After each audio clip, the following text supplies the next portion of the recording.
안녕하세요 유튜브 시청자 여러분, 제자르입니다. 에버턴과 토트넘의 프리미어리그 22라운드 경기가 있었습니다. 경기가 시작되기 전에 양팀의 배당률을 살펴보면 토트넘의 승리 배당이 2.8배, 그리고 에버턴의 승리 배당이 2.5배가 나올 만큼 이번 경기 팽팽한 양팀이라고 할 수가 있었는데, 일단 경기 전에 순위표를 살펴보면 토트넘이 15위까지 내려가 있었는데, 제가 지금까지 본 토트넘 순위 중에 최악의 순위라고 할 수가 있겠고, 에버턴은 16위에 랭크가 되어 있었는데, 에버턴은 15득 26실점을 기록하면서 은근히 토트넘보다 수비력이 좋았기 때문에 이번 경기 토트넘이 방심하다 가는 이길 수가 없는 경기라고 할 수가 있었습니다. 이런 상황에서 경기 전에 손흥민 선수의 인터뷰가 공개가 되었는데, 손흥민 선수는 최근에 이렇게 토트넘의 경기력이 좋지 않은 것은 모두의 책임이다. 감독, 선수들의 책임이 아니고 모두의 책임이기 때문에 우리 모두 열심히 해야 된다고 말한 상황이었습니다. 이런 상황에서 토트넘의 라인업이 공개가 되었는데, 와, 정말 대박이었습니다. 양민혁 선수가 일단 벤치에 들어가 있는 모습을 확인할 수가 있었습니다. 그리고 토트넘이 조금 파격적으로 선수 기용을 해서 어떤 라인업인지는 경기를 시작해 봐야 알겠는데, 토트넘은 킨스키 키퍼, 그리고 스펜스, 벤 데이비스, 드라구신, 포로 뽀백, 그리고 베리발, 그레이, 사르, 쓰리 미들, 메디슨, 손흥민, 셉세비의 4-3-3으로 나온 것 같았는데 경기를 시작해 봐야 알 것 같았고, 오늘 손흥민 선수의 득점이 기대가 되는 경기였습니다. 그리고 시작된 전반전, 손흥민 선수가 오늘 최전방 공격수로 나왔는데 골키퍼를 향해서 전방 압박하는 모습을 보여주는 손흥민 선수였습니다. 지난 에버턴과 경기에서 이렇게 에버턴의 골키퍼를 전방 압박해서 골을 넣었던 손흥민 선수였습니다.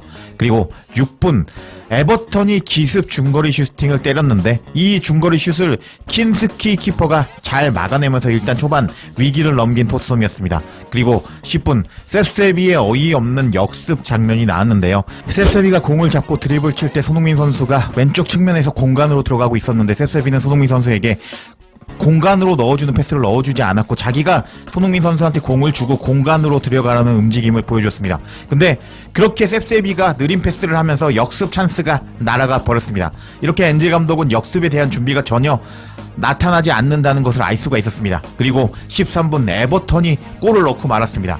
칼버트 루인이 지금까지 폼이 안 좋았다고 할 수 있겠는데, 드라구신, 아치 그레이, 벤 데이비스를 농락하면서 슈팅을 때린 것이 그대로 들어가면서 13분 1-0으로 앞서가는 에버턴이었습니다.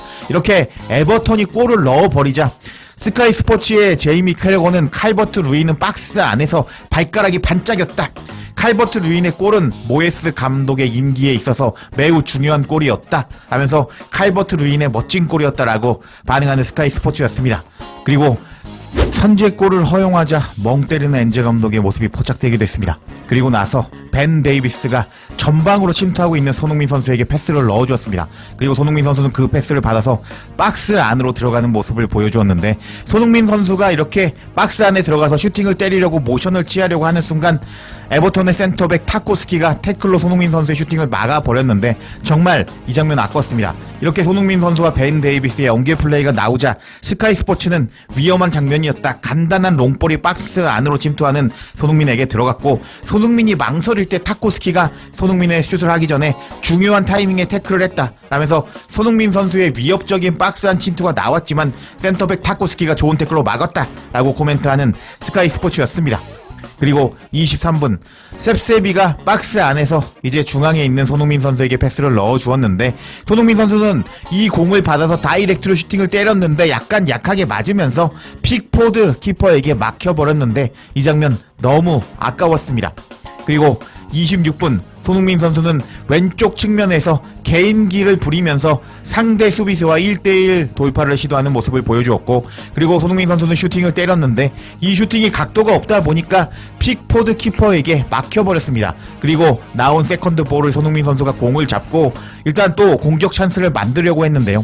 에버턴의 브란스 웨이트가 손흥민을 잡고 지금 보시면은 이제 발로 뒤에서 걸어 넘기기도 했고, 그리고 팔로 손흥민 선수를 밀어내는 모습을 보여주고 있었는데요. 손흥민 선수는 그렇게 이제 걸려 넘어지면서 넘어지고 말았는데 이 장면에서 PK를 주지 않는 오늘 심판이었습니다. 그러자 스카이 스포츠는 다음과 같이 코멘트했습니다. 손흥민 선수의 슈팅이 박스 안에서 나왔는데 픽포드 키퍼에게 막혔다. 그리고 에버턴의 센터백 브란스 웨이트가 박스에서 손흥민을 넘어뜨렸는데 토트넘은 페널티를 요구했다라고 코멘트했습니다. 그리고 같은 장면 스카이 스포츠의 제이미 캐러건은 다음과 같이 코멘트했습니다. 손흥민이 일부러 노려서 넘어진 것 같아 보였는데 심판이 PK를 불었다고 하더라도 그 판정이 뒤집어지지 않았을 것이다 하면서 캐러건은 손흥민 선수가 박스 안에서 걸려 넘어졌는데 심판이 PK를 줘도 되는 장면이었다라고 반응하는 스카이 스포츠의 캐러건이었습니다. 이렇게 또 심판 판정에 도움을 못 받는 토트넘이라고 할 수가 있겠는데 PK를 받았다면 손흥민의 PK가 나와서 손흥민 선수의 골이 나올 가능성이 높았는데 너무 아쉬웠습니다. 그리고 이제 또 어이없는 장면이 나왔는데 30분 은디아에게 역습하면서 이제 박스 안으로 들어가는 모습을 보여줬고 드라구신을 농락하고 때린 슈팅이 그대로 골대 안으로 들어가면서 30분 2대0으로 끌려가는 토트넘이었습니다. 와, 지금 하부 리그 팀인 에버턴과 멸망전을 하면서 2대0으로 끌려가는 토트넘의 경기력은 정말 어이가 없었습니다. 그리고 32분 그렇게 실점을 당하자 엔제 감독은 어이없는 표정을 잡히기도 했습니다. 그리고 이제 42분 칼버트 루인이 드라구신을 팔꿈치로 가격하는 모습을 보여줬는데요. 드라구신은 이마가 찢어지면서 유혈 사태가 발생되었고 이렇게 간신히 밴드를 붙이면서 일단 유혈 사태를 막는 의료진이었습니다. 그리고 전반 종료 직전 토트넘의 박스 안에서 우당탕 상황이 벌어지고 말았고 그레이 맞고 자책골이 들어가면서 전반 종료 직전에 3대0으로 끌려가는 토트넘이었는데 와, 너무 어이가 없었습니다. 이렇게 전반이 끝나기 직전에 한 골 더 먹자 엔제 감독은 정말 큰일 났다 라는 표정을 보여주고 있었고 지금 양민혁 선수는 내가 여기 왜 이적했지 라는 표정을 보여주면서 현실을 외면하는 듯한 표정을 보여줬습니다. 이렇게 전반이 끝이 나자 BBC는 다음과 같이 코멘트하면서 이제 토트넘의 경기력이 최악이었다라고 말했습니다. 에버턴은 정말 훌륭했습니다. 그런데 토트넘은 정말 끔찍했습니다. 솔직히 말해서 너무 끔찍했습니다. 라면서 토트넘의 경기력이 역대급으로 안 좋았다라고 코멘트하는 BBC였고 스카이 스포츠는 다음과 같이 말했습니다. 오늘 스카이 스포츠의 해설 제이미 오하라는 정말 끔찍한 경기력입니다.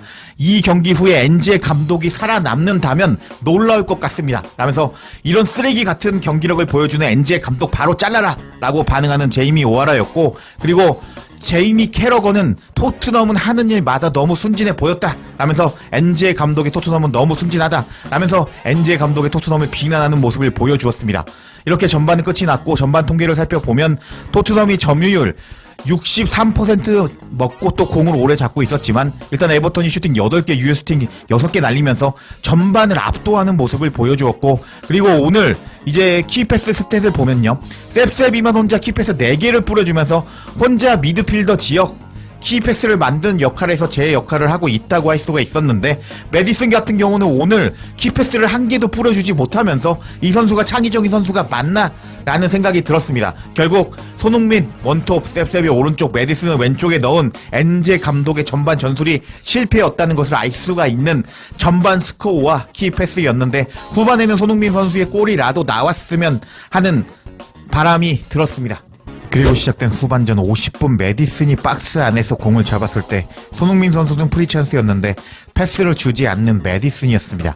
그리고 다음 장면 손흥민 선수가 메디슨과 연계하려고 돌아 들어가는 모습을 보여주었지만 메디슨은 패스도 주지 않았고 개인 플레이를 하는 모습을 보여주다가 공을 뺏겨버렸는데 와, 정말 미친 X인 줄 알았습니다. 그리고 56분 토트넘이 공격하는 모습을 보여주었지만 선수들의 부상으로 이상한 포메이션을 들고 나온 토트넘의 공격은 위협적이지 않았고 60분부터는 에버턴이 더 공격적으로 나오는 모습을 보여주기 시작했습니다. 하지만 손흥민 선수는 포기하지 않았고 77분 손흥민 선수의 기점 패스가 들어갔고 우당탕 상황이 벌어졌고 그 상황 후에 셉셉이의 골이 들어가면서 한 골 따라잡는 토트넘이었습니다.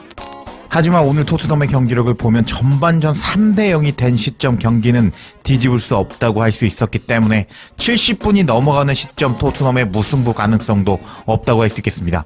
오늘 경기에서 손흥민 선수는 그동안 엔제 감독이 손흥민 선수 위주로 전술을 안 짜고 존슨 밀어주는 전술로 나오다 보니 골 감각이 떨어져서 득점 찬스에서 골을 넣지 못했고 PK를 받을 장면에서 PK를 주지 않는 심판 판정에 피해를 보았습니다. 하지만 엔제 감독의 토트넘의 경기력이 강등권과 가까운 에버턴도 잡지 못할 정도로 개박살 나는 모습을 보여주면서 엔지 감독은 더 이상 토트넘에서 있으면 안 된다는 것을 보여주는 이번 경기라고 할 수 있겠습니다.